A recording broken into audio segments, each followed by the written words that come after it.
Hey there, welcome back to Just in Time Readings.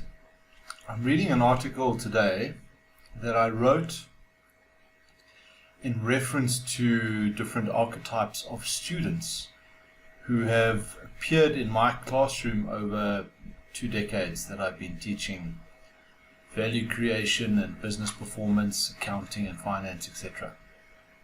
So it's bit of a tongue-in-cheek look at the archetypes of these students. But the deeper message is that you have a specific archetype.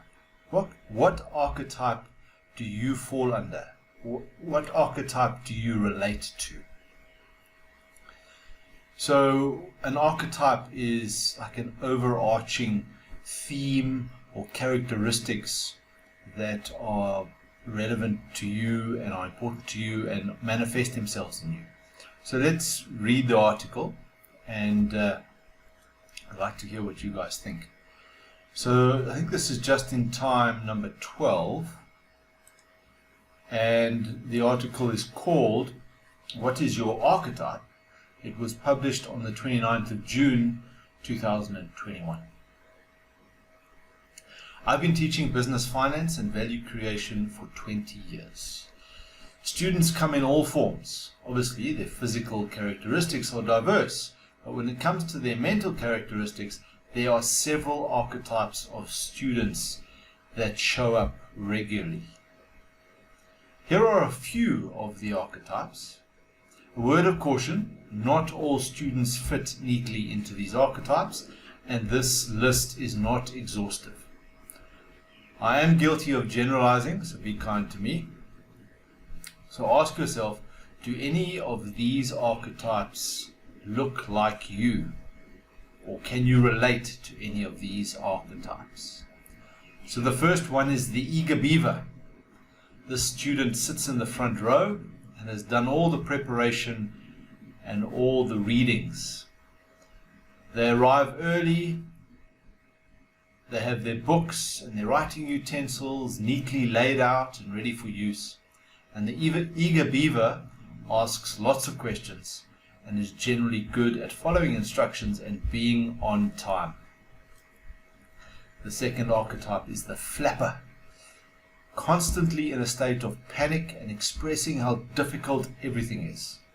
This person wants to know what will be in the exam and if there will be enough time.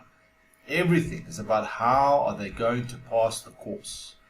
Learning for the sake of learning is not what they show up for.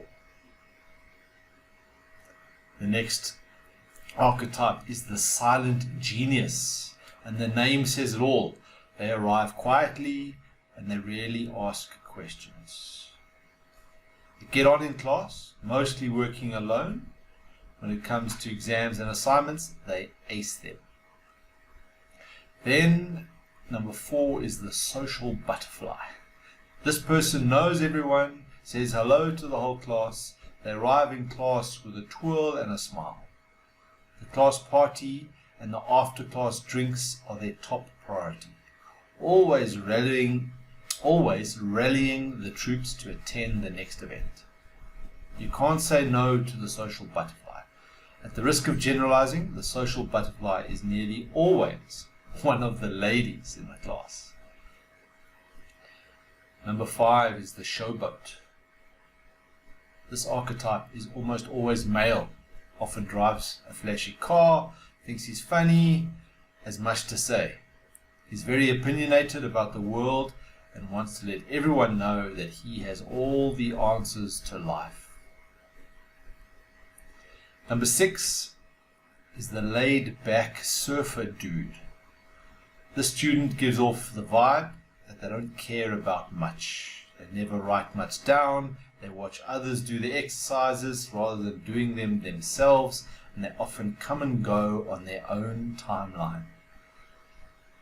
And number 7 is the last in my list, is the get on with it archetype. And many students actually look like this. No fuss. Here to learn. Give us what we need. We'll get it done.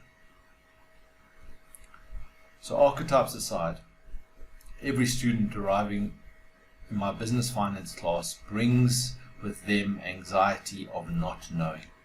My job is to reduce their anxiety so that their brains are open to learning and engaging with complex material. Knowing the characteristics of the archetypes helps me tailor my message so that they resonate with as many students as possible. Thank you for listening, and I hope you come back for more. We'll see you on the far post.